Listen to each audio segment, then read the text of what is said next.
Bienvenidos a la Iglesia Cristiana CME, un lugar donde creemos en el poder del Espíritu Santo para transformar nuestras vidas, tal como Dios separó las aguas con el firmamento, según Génesis 1:6.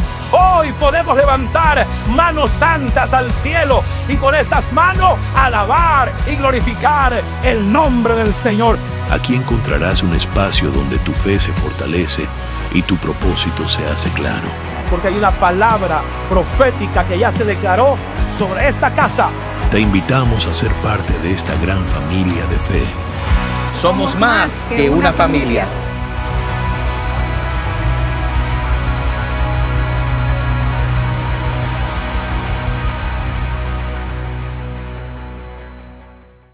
Segunda carta a los Corintios, capítulo 4, y consideramos el versículo 8 y 9.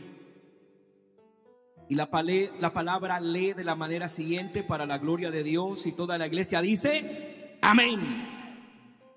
Que estamos atribulados en todo. Diga conmigo: mas no angustiados. En apuros, diga conmigo: mas no desesperados. Perseguidos, diga conmigo: mas no desamparados.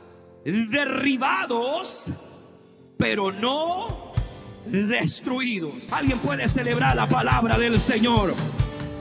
No se siente, dele la mano a 2 o 3 personas y dígale: mi tema, no te rindas. Vamos. Quizás el día de hoy llegaron personas con el pensamiento de rendirse, de tirar la toalla, de soltarlo todo, pero Dios nos trajo a esta casa para entregarnos una palabra y para decirnos: no te rindas. Vamos, denle la gloria al Señor. ¿Sabe que la vida cristiana no está libre, hermanos, de las pruebas? Pero que en medio de la lucha Dios nos llama a no rendirnos. Encontramos a un gran hombre de Dios llamado Pablo, uno de los grandes siervos de Dios en el Nuevo Testamento. Este hombre de Dios escribió desde la experiencia del sufrimiento, no como un prisionero sin rumbo, sino como un prisionero, aleluya, que tenía una esperanza viva y eterna y una fe inmovible. Las cadenas, aleluya, que tenía Pablo no pudieron apagar la fe que había en él. Al contrario, hicieron brillar en él la gloria y el poder de Dios. Incluso en las etapas más difíciles de la vida de su ministerio, fueron las pruebas, fue el sufrimiento que mantuvo a este hombre de pie. Yo le voy a enseñar algo: no son las bendiciones que nos van a mantener de pie en el momento de la crisis, en el momento de la soledad. Serán las pruebas, serán las luchas donde Dios estará trabajando en nuestro carácter y en nuestra vida cristiana para formar a la próxima generación de guerreros y guerreras de Dios. Alguien que está recibiendo la palabra, hoy Dios te trajo para que esta palabra, aleluya, marque un antes y un después en tu vida. Dele la gloria al que vive. Vamos, celebre la palabra, celébrelo. Yo le voy a decir algo: ya Dios sabía quién vino a esta casa con la necesidad de esta palabra. Y en este día Dios quiere hablar al corazón de alguien que ha llegado aquí atribulado, en apuros, sintiéndose perseguido por la justicia y quizás algunos derribados. Pero hoy Dios nos ha congregado como iglesia, como pueblo de Dios, para decirnos: no te rindas. Mira el que está a su lado y dígale: no te rindas. Aleluya, iglesia. Dios no nos ha llamado para rendirnos, aleluya, porque todavía no hemos visto lo que Dios hará con nosotros al final de la vida. Yo quiero decirle a alguien que cuando tus fuerzas se acaban, las de Dios empiezan a obrar a nuestro favor. Alguien recibe la palabra. Aunque todo parezca perdido, Dios aún, aleluya, sigue teniendo el control de nuestra circunstancia. Aleluya. Si estás a punto de rendirte porque todavía no has visto el milagro de Dios, yo quiero decirte, quizás Dios esté a punto de acercar tu milagro como usted no se lo imagina. Tu milagro puede estar más cerca de lo que nosotros pensamos. Yo quiero recordarle a alguien que necesita esta palabra, que las promesas de Dios son más grandes que tus problemas.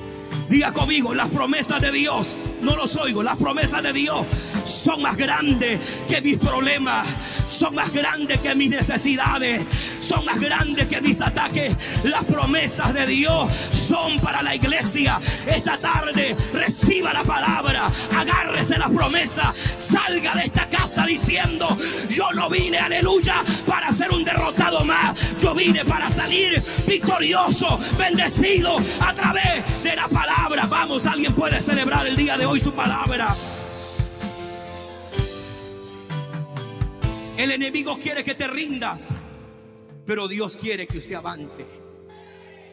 No te rindas, porque lo que está sembrando hoy usted en fe, el día de mañana usted lo va a cosechar en una gloria mayor. Yo quiero definir la palabra no te rindas. Esta frase significa, número uno, no renunciar. ¿Cuántas personas han renunciado en grandes ofertas y oportunidades que han tenido y renunciaron sin darse cuenta que estaban renunciando a algo tan importante y que lo perdiste? Por eso es que hoy el Señor dice: no te rindas, porque no puedes renunciar a las bendiciones que Dios ha preparado para nosotros. Dios tiene una temporada donde Él nos va a bendecir de una manera extraordinaria. No te rinda es no abandonar la fe, no dejar de luchar, aun cuando las circunstancias sean difíciles. No te rinda es una decisión de mantenerse firme con esperanza y confianza en Dios, que a pesar del dolor y las pruebas, aleluya, los que esperan en el Señor van a ver el cumplimiento de Dios y sus promesas en sus vidas. En un término bíblico y espiritual, no te rindas significa seguir confiando en Dios aunque no veas los resultados por el momento. Gloria al Señor.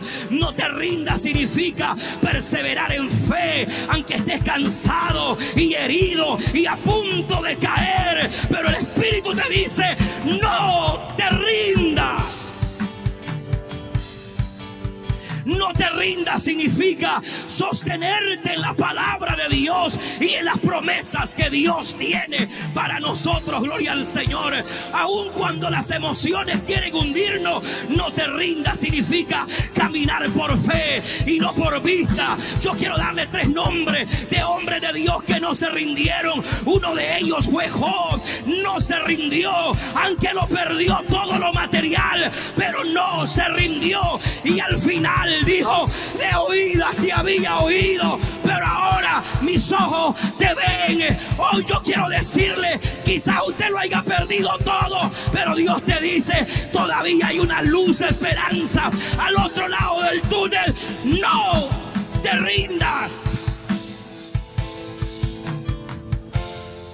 David no se rindió, aunque fue perseguido por su rey y anduvo de cueva en cueva.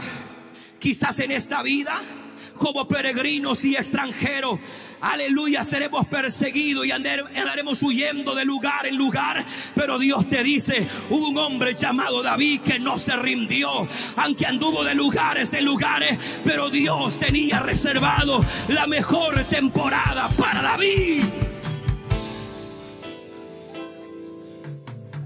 Hay otro personaje y su nombre es Jesús. No se rindió, aunque fue rechazado, traicionado y crucificado en una cruz.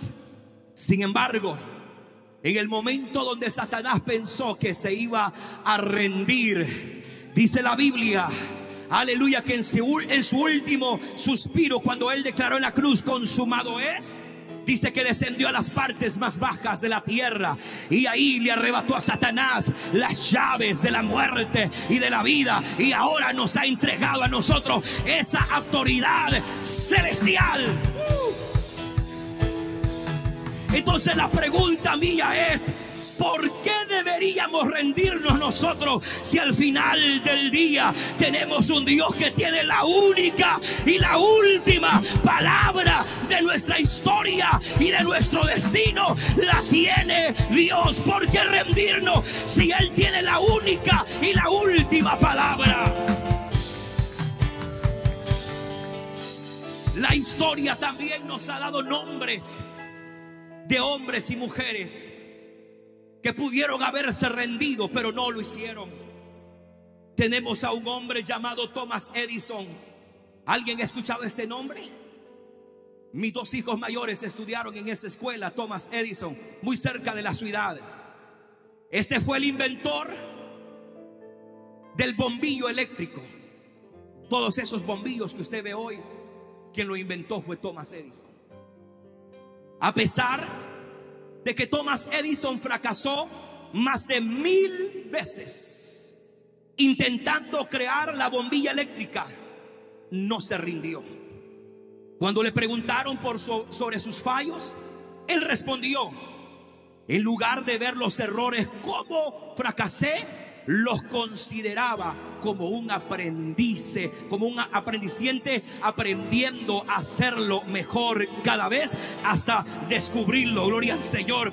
Cuando sus amigos llegaban y entraban a la bodega donde estaba Thomas Edison y le dijeron: ríndete, ya lo intentaste 100 veces, no funcionó el bombillo, ya lo intentaste 500 veces, no funcionó, ya lo intentaste 900 veces, no lo intentó, ya lo intentaste 999 veces, pero no se rindió. Al intento número 1000 el bombillo alumbró, y hoy por ese hombre, gloria al Señor, tenemos luz en todo el planeta Tierra.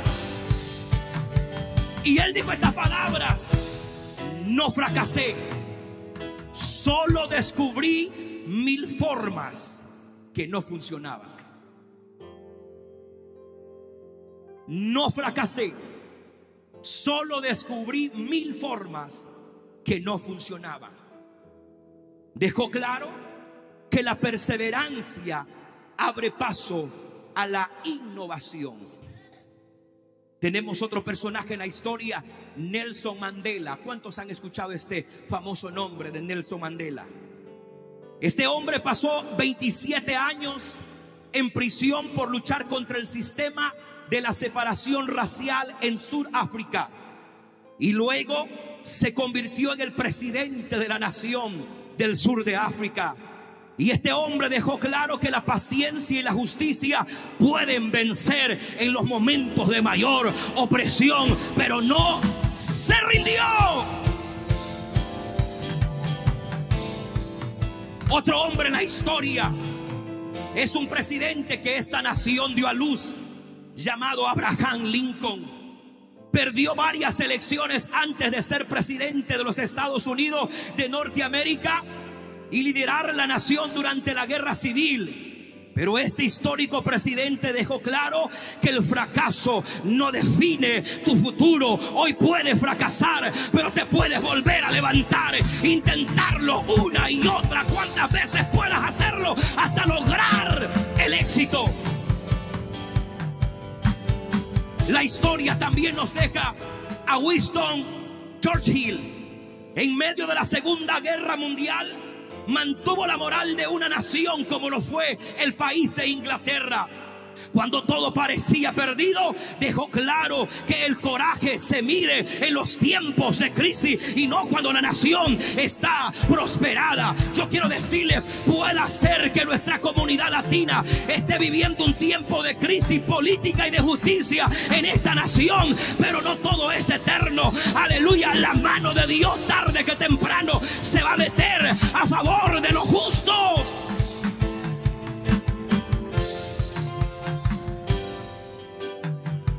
El siguiente personaje, todo el mundo lo conoce, Albert Einstein. Fue rechazado académicamente en su juventud, pero perseveró y revolucionó la física. Dejó claro que no todos verán tu valor al principio, pero si persiste, lo vas a demostrar tarde que temprano. Y la historia también nos da el nombre de una mujer llamada Helen Keller. Esta mujer fue sorda y ciega desde su niñez. Aprendió a comunicarse y se convirtió en una influyente escritora y activista.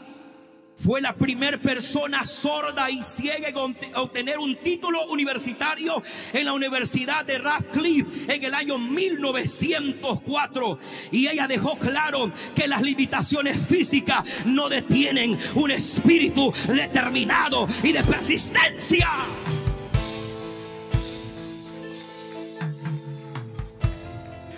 Yo puedo percibir por el Espíritu que aquí llegó gente, gloria al Señor, quizás diciendo: perdí ya la fe, perdí la esperanza. Puede ser que lo hayas perdido todo, estés pasando la peor, aleluya, temporada financiera en el matrimonio, con los hijos, aleluya, en tu salud.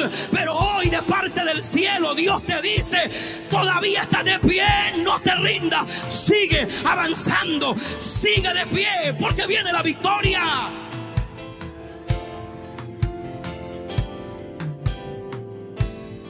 Hay un versículo clave en la Biblia que habla sobre no rendirse. Abra su Biblia en el libro de Proverbios, capítulo 24, versículo 6. Permítame leerlo en la versión Nueva Biblia Viva. Y dice esta versión: los justos puede que caigan 7 veces, pero cada vez que caigan se levantarán. Los justos puede que caigan 7 veces, pero cada vez que caigan se levantarán.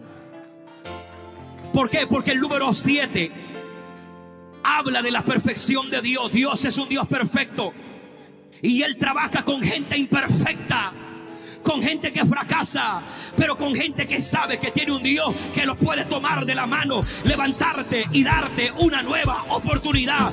Yo no sé si los que están aquí han experimentado una nueva oportunidad de parte de Dios, que cuando pensaste que todo lo habías perdido, Dios te tomó de la mano, como cuando Pedro se estaba hundiendo y dijo: Señor, sálvame porque perezco. Y dice la Biblia que Dios lo tomó de la mano y lo levantó y le dio una nueva oportunidad. Puede hacer que algunos se estén hundiendo en la crisis, en el problema, pero Dios es un Dios que siempre llegará justo al tiempo de la mayor necesidad de tu vida, y Él con mano poderosa te va a levantar y te va a dar fuerza y te va a dar la victoria para seguir adelante.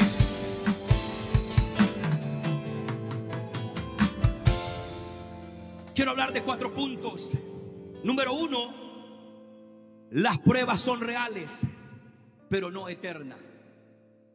Diga conmigo: las pruebas son reales, pero no eternas. En la segunda carta de Corintios, capítulo 4, versículo 8 y 9, nos deja una realidad muy clara de que hay personas que quieren evitar los problemas que existen en la vida. Si yo le pregunto, no levante la mano, ¿cuántos han experimentado problemas en esta vida? Diga conmigo: todos. Y aunque usted no diga, se le nota en la cara. Todos hemos experimentado diferentes problemas. Problemas grandes, problemas medianos, problemas chicos. Pero que los problemas no son eternos. Porque si todavía, hermano Jordi, estamos aquí de pie, es porque hemos aprendido a superar los problemas y las circunstancias. No es cierto, iglesia, que cada problema nos forma en el carácter, ¿no es cierto?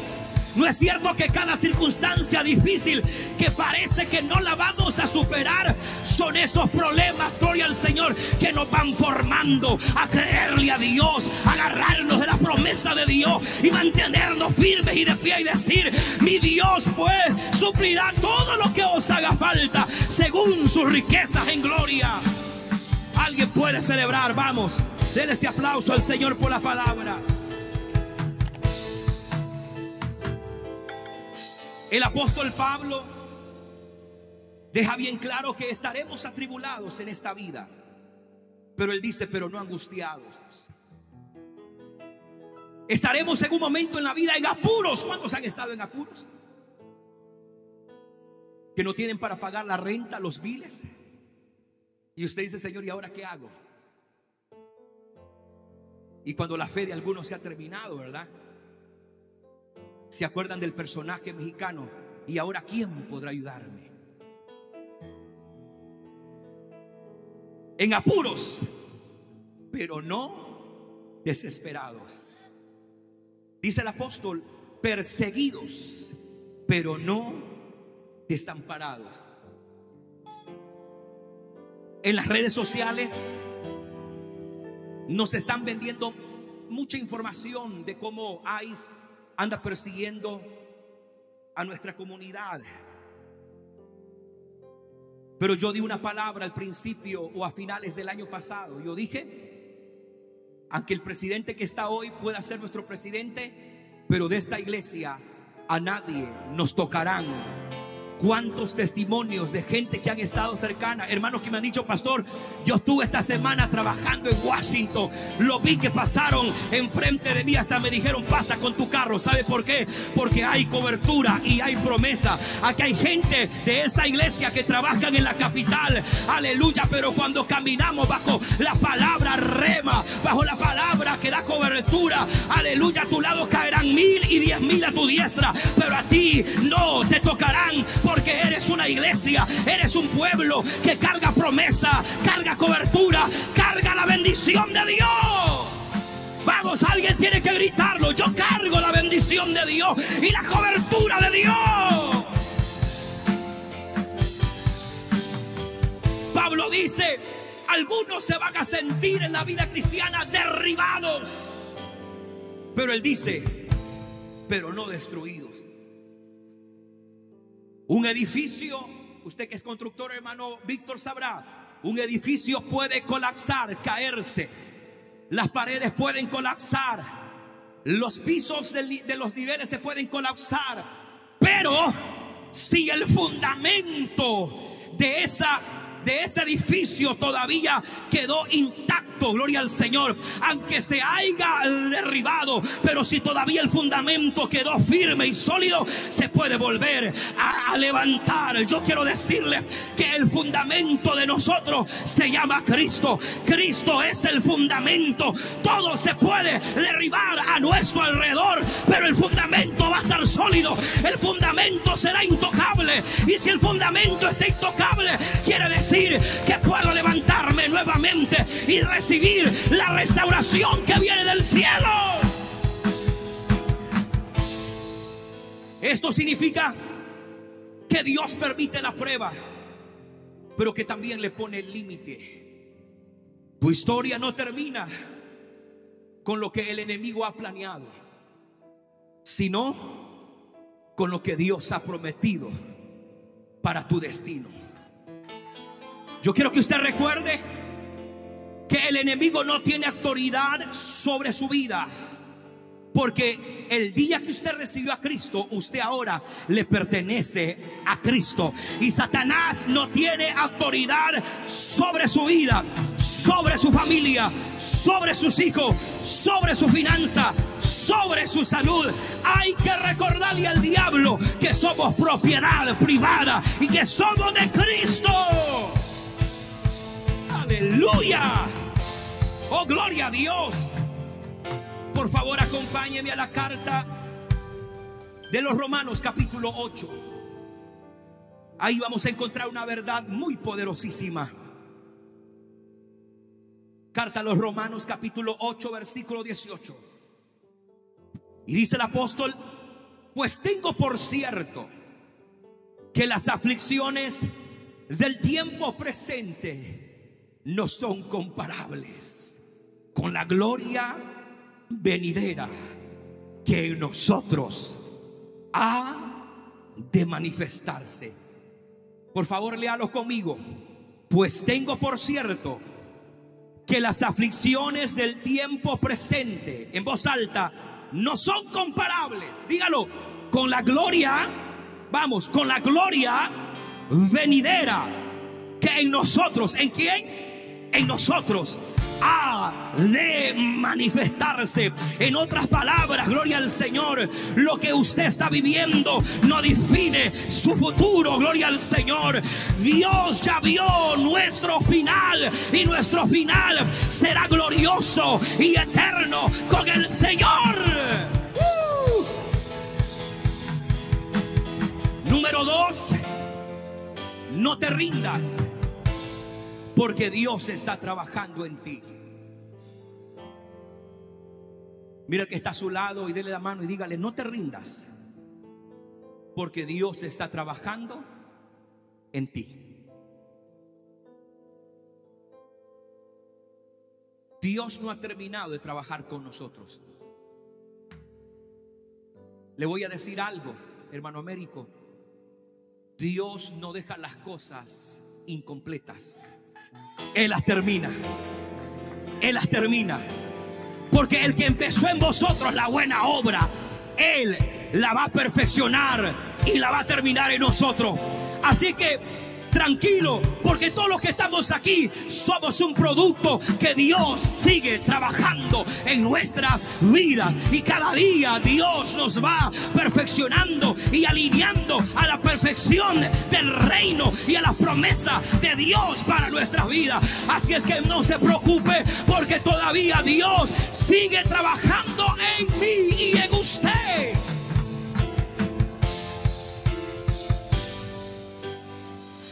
Acompáñeme a la carta de Filipenses capítulo 1 versículo 6 rápidamente. Ayude a su vecino.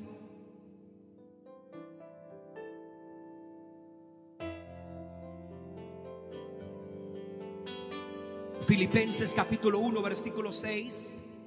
¿Lo encontró? Estando persuadidos de esto, que el que comenzó, diga conmigo, Él ya comenzó en mí. Él ya comenzó en mí. Yo no sé si usted puede sentir cómo Dios está trabajando en nosotros. Cuando usted se siente angustiado, es porque Dios todavía no ha terminado.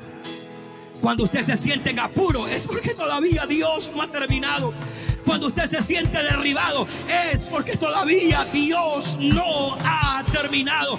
Alguien que grite: Él todavía no ha terminado en mí. Vamos, Él todavía no ha terminado en mí. Porque el que comenzó en vosotros la buena obra, la perfeccionará hasta el día de Jesucristo. Escuche, mi iglesia, si Dios comenzó la obra en ti, Él no te dejará a la mitad de la obra. Él terminará en vosotros la buena obra que Él ha empezado en nuestras vidas. Alguien recibe esta palabra de parte de Dios. Vamos, alguien recibe esta palabra. Sabe que cada desarrollo espiritual, cada lágrima, cada silencio tiene un propósito en el secreto de Dios. Muchas veces no lo entendemos, pero cuando hemos superado las diferentes circunstancias en nuestras vidas y miramos hacia atrás, podemos entender de que en esa crisis Dios estaba trabajando en nuestras vidas.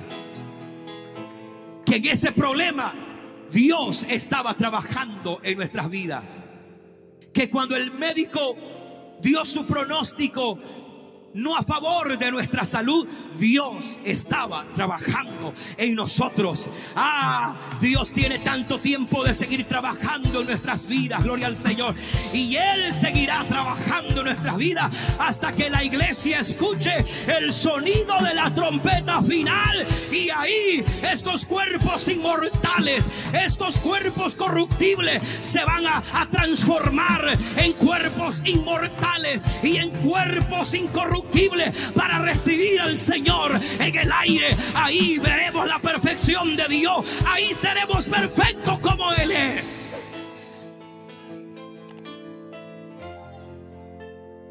Número 3, perseverar aunque no veas resultados inmediatos.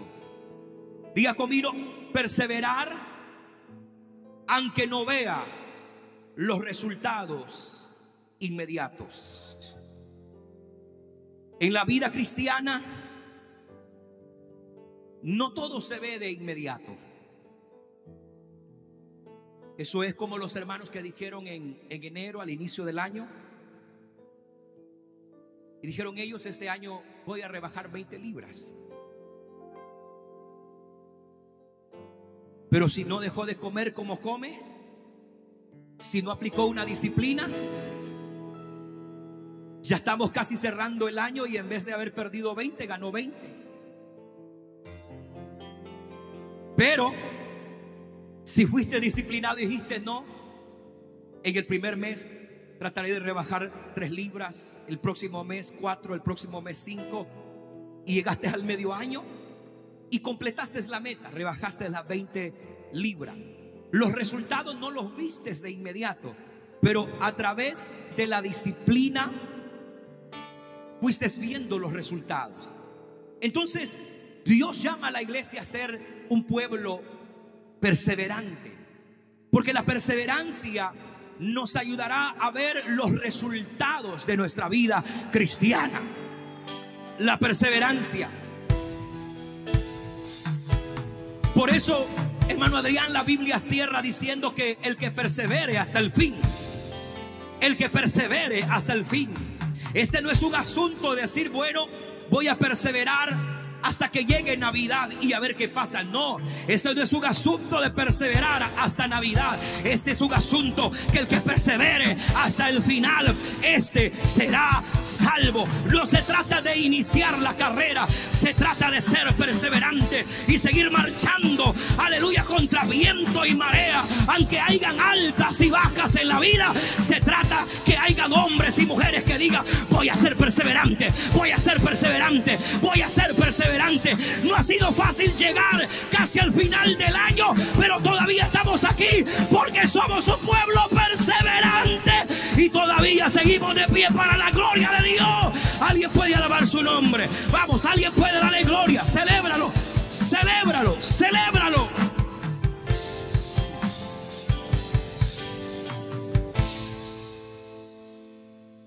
Le voy a hablar rápidamente de un hombre que fue perseverante. Por favor, acompáñeme al libro de los Jueces, capítulo 6, rápidamente. Versículo 11. Aquí Dios llama y levanta a un hombre llamado Gedeón, el quinto juez de Israel según el orden que aparece en el libro de los Jueces. ¿Lo encontró?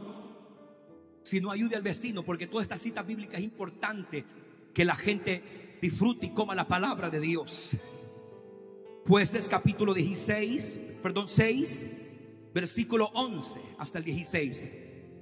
Y vino el ángel de Jehová y se sentó debajo de la encina que está en Ofra, la cual era de Joás, Abieserita, y su hijo Gedeón. Diga conmigo: estaba sacudiendo el trigo en el lagar. Diga conmigo: estaba sacudiendo el trigo.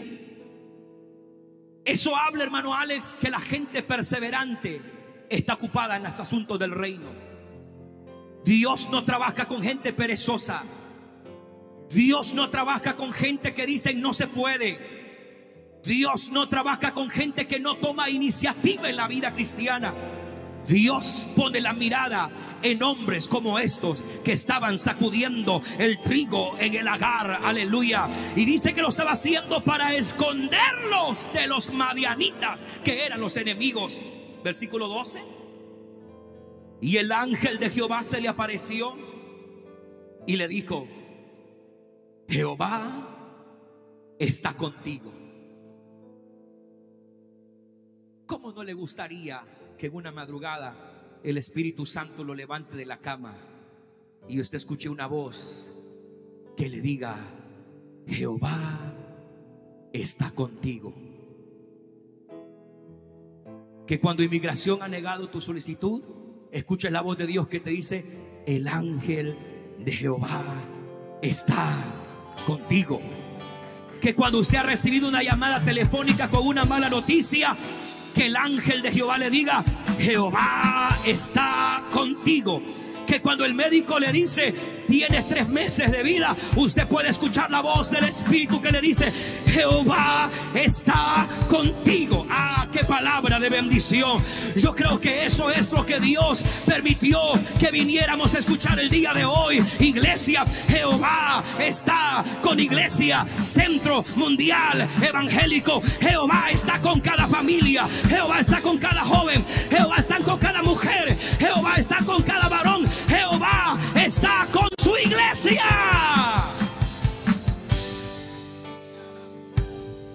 Pero me gusta cómo define a este hombre, su carácter. Mire, le dice el Señor: varón esforzado y valiente. A veces queremos que Dios esté con nosotros. ¿Y cómo Dios va a estar con nosotros si somos gente perezosa? Venimos un domingo al mes. ¿Cómo queremos que Dios escuche nuestro clamor? ¿Cómo queremos que Dios nos restaure, nos levante? Cuando no somos esforzados, cuando no somos valientes, cuando no somos familias, gloria al Señor, que estamos perseverantes en la obra del Señor. ¿Cómo quiere usted que Dios escuche a un perezoso, a un negligente, a un haragán en el hebreo salvadoreño? ¿Cómo quiere que Dios lo escuche? Dios se va a mover a favor de los hombres y mujeres esforzados, valientes, determinados, entregados, dispuestos a cumplir con el llamado de Dios para su vida. Alguien recibe esta palabra el día de hoy. Versículo 13, léalo conmigo. Y Gedeón le respondió: ah, Señor mío, si Jehová está con nosotros, ¿por qué nos ha sobrevenido todo esto? ¿Y dónde están todas sus maravillas que nuestros padres nos han contado, diciendo: nos sacó de Jehová de Egipto, y ahora Jehová nos ha desamparado y nos ha entregado en mano de los madianitas? Y mirándolo Jehová le dijo: ve con esta tu fuerza. Wow. Es que cuando el mundo y los hombres nos ven sin fuerza, Dios siempre saca de sus recursos y nos da un soplo de aliento, de fuerza más. Él nos da un empujón más hacia adelante. Y luego le dice: y salvarás a Israel de la mano de los madianitas. ¿No te envío yo?, le está diciendo Jehová. Entonces le respondió: ah, Señor mío, ¿con qué salvaré yo a Israel? He aquí que mi familia es pobre en Manasés. Y luego le dice: y aparte de eso, soy el menor, el secaleche de la casa de mi padre. Versículo 16. Y Jehová le dijo: Gedeón, ciertamente yo estaré contigo y derrotarás a los madianitas como a un solo hombre. Yo creo que todos hemos pasado por momentos en que nos hemos sentido, hermanos, incapaces, débiles o sin esperanza. Así se sentía Gedeón. Estaba escondido. El temor se había empoderado de él y de todo su pueblo. Y estaba convencido Gedeón que era un don nadie, el menor de los pobres de las familias de la tribu de Manasés. Pero Dios saca a los pequeños para cosas grandes, para que la gloria no sea de los grandes, la gloria sea del grande, de los grandes, sea de Dios y no de nosotros. Aleluya.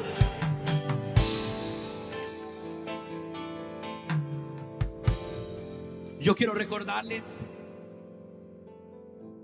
que Dios llama a los que menos se sienten capaces.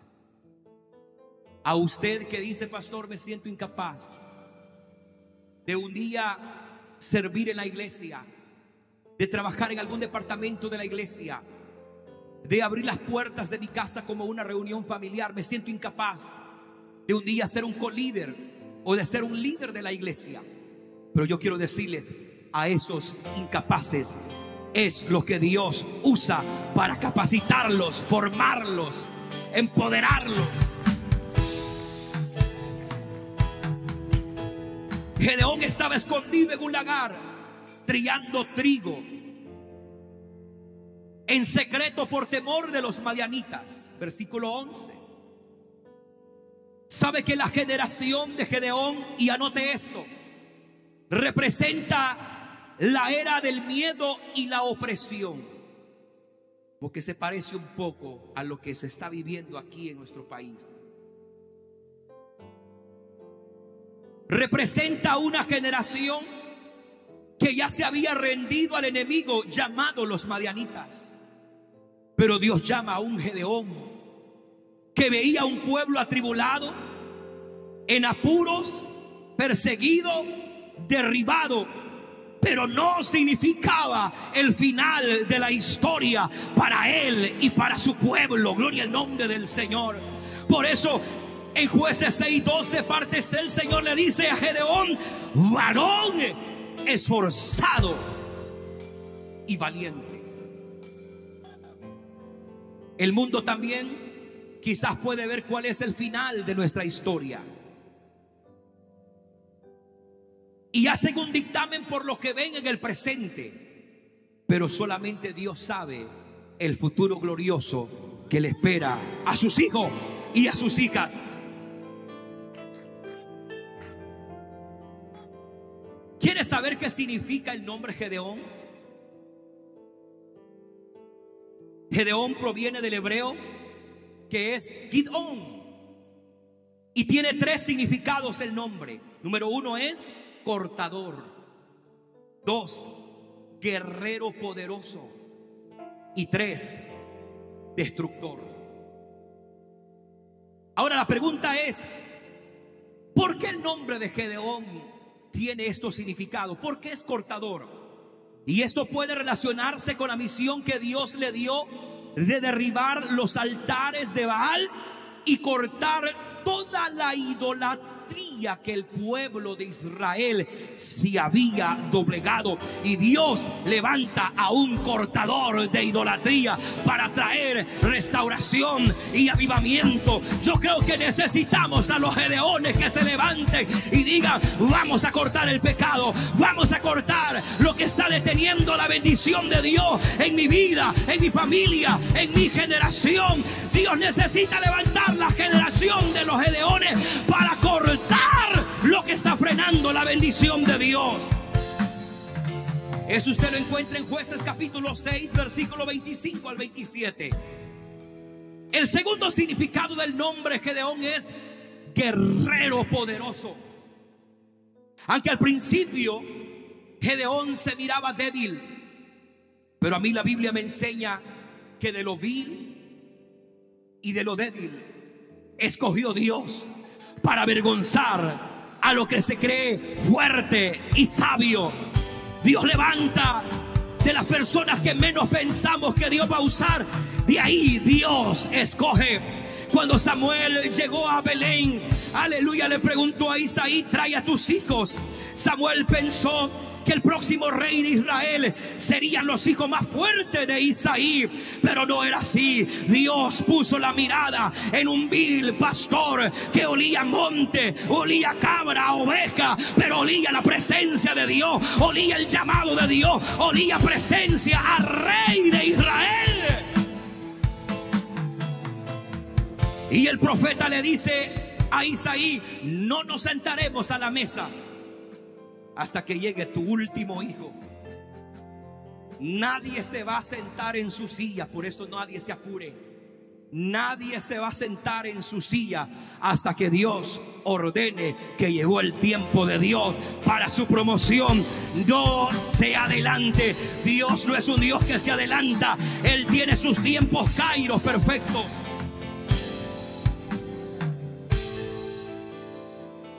Dios lo transformó a un líder valiente y vencedor. Por eso su nombre también significa guerrero poderoso. Y es interesante que el tercer significado es destructor. Y no en el sentido negativo, sino como un instrumento de Dios para destruir y derribar la opresión de sus enemigos. Por eso significa destructor, porque fue el elemento, el instrumento que Dios usó para derribar y destruir a los madianitas.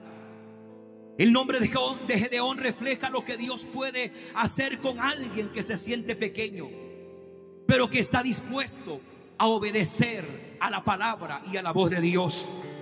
Dios lo usó para cortar la idolatría. Dios lo usó para levantar y traer esperanza a Israel, pero también Dios usó a Gedeón para traer libertad a un pueblo oprimido bajo el yugo y la esclavitud de los madianitas. Aunque Gedeón no se veía como un guerrero, pero Dios lo miraba como un vencedor. Mire, puede ser que el que está a su lado usted lo vea con cara, ¿verdad?, de derrotado, de fracasado. Pero en los ojos de Dios, Dios los puede ver como el próximo hombre y mujer que marcará la historia, que hará la diferencia. ¿Sabe qué es interesante? Que Gedeón dudó, pero no se rindió. Es probable que muchos de nosotros hayamos dudado de nuestro llamado. Está bien, pero lo importante es que aunque hayas dudado, no te hayas rendido. Gloria al Señor. Pedro, el apóstol de fuego, de la unción, que usted encuentra en Hechos capítulo 2, un hombre, aleluya, que dice que caminaba por los pueblos de la ciudad de Jerusalén, y era tanta la gloria de este hombre de Dios que sacaban a los enfermos, a los paralíticos, a los cojos, y no había necesidad que el apóstol los tocara, por lo menos la sonda de él pasara y el milagro sucedía. Pero le voy a decir algo: antes que eso pasara, Pedro dudó, negó al maestro. No una, no dos, sino que lo hizo 3 veces. Aleluya. Pero a pesar que dudó 3 veces del maestro, no se rindió, perseveró hasta el final y llegó a ser un hombre, instrumento poderoso en las manos de Dios.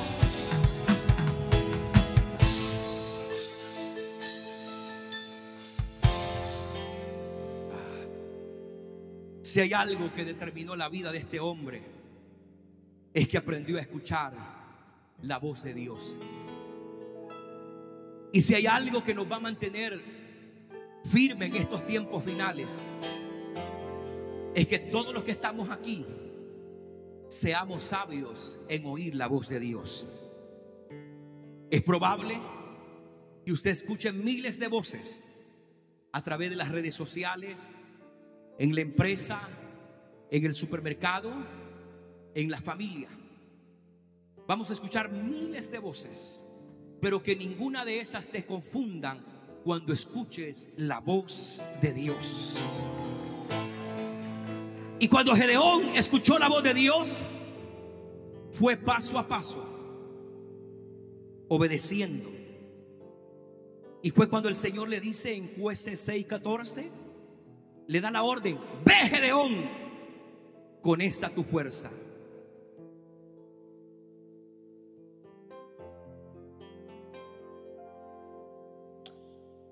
Y Dios quiso enseñarle algo a Gedeón. Este hombre peleó su guerra con pocos, pero venció con fe. Y es la fe que vence al mundo. Dios redujo el ejército de Gedeón de 32,000 soldados. ¿A cuántos? A 300.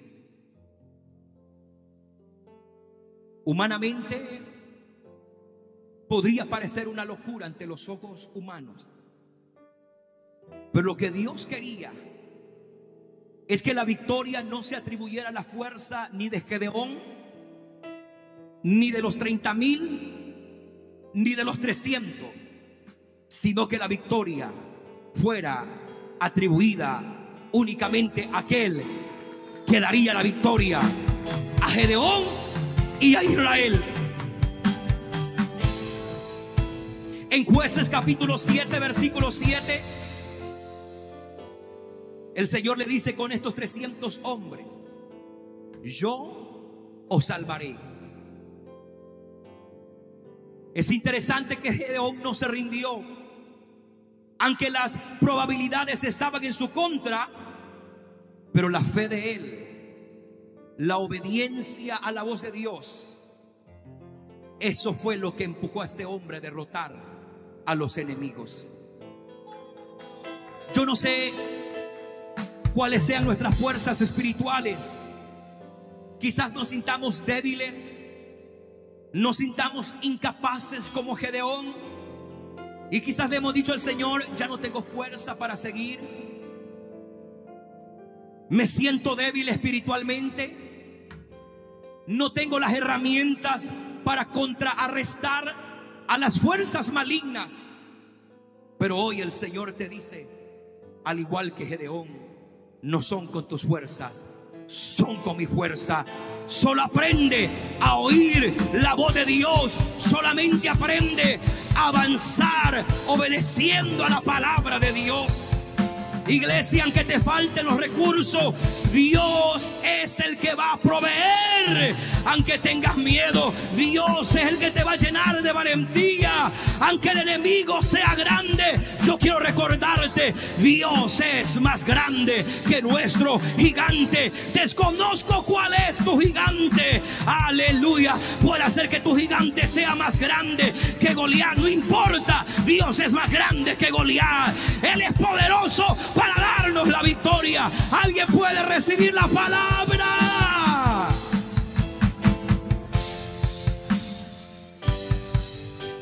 Cierro con el mensaje número 4. Jesús tuvo también oportunidades de rendirse, pero no lo hizo. La Biblia me enseña que en el huerto de Getsemaní Jesús dijo, abra su Biblia en el libro de Mateo capítulo 26, rápidamente, versículo 39.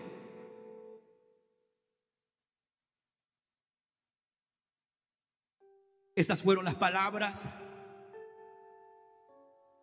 de Jesús en el Getsemaní. El viernes estaba reunido con los líderes y les hablaba sobre los 3 íntimos del círculo de Jesús. Jesús tuvo muchos discípulos, pero que aparte de los 12 había un círculo íntimo.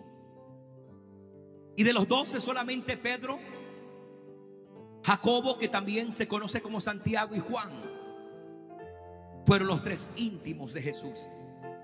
Y estos 3 estuvieron con Jesús en el Getsemaní. Para los que no saben, Getsemaní es el lugar donde se fabrica el vino. Se lleva a un lugar donde se depositan las uvas, y los hombres encargados de los viñedos entran adentro y descalzamente empiezan a caminar todo el día encima de las uvas a machacarlas. Todo el día, esto es el trabajo de ellos, todo el día machacar las uvas. Y el Getsemaní representa el lugar donde vamos a ser machacados, donde Dios va a trabajar en pulirnos y en formarnos. Y nos va a doler, vamos a sentir el dolor del llamado, del ministerio. Vamos a sentir el mismo sufrimiento que Jesús sufrió. Y es en el Getsemaní cuando Jesús expresa estas palabras del Evangelio de Mateo, capítulo 26, versículo 39. Y Jesús dice: Padre mío, si es posible, pase de mí esta copa. Porque ¿en qué se deposita un vino? En una copa. Pero no sea como yo quiero. En otras palabras, que no se haga conforme a mi voluntad, sino como tú. Fue en el Getsemaní donde Jesús sintió el peso del dolor, pero eligió obedecer hasta el final. Y gracias a la victoria que Cristo obtuvo en la cruz del Calvario, hoy tú y yo podemos tener vida, y vida en abundancia. ¿Por qué? Él pudo haberse rendido en el Getsemaní porque sintió el dolor, sintió el sufrimiento, sintió la agonía de su ministerio, del final de su obra aquí en la tierra. Pero yo creo que en el Getsemaní, aparte de él sentir el dolor, él nos vio a nosotros y dijo: es por ello, no importa que me vayan a machacar, no importa que vayan a sacar de mí el vino para ponerlo en la copa, no importa, pero por amor a ellos no me voy a rendir, sino que voy a llegar al final de la misión para dar vida y vida eterna. Alguien puede ponerse de pie y dar un fuerte aplauso por lo que Dios ha hecho.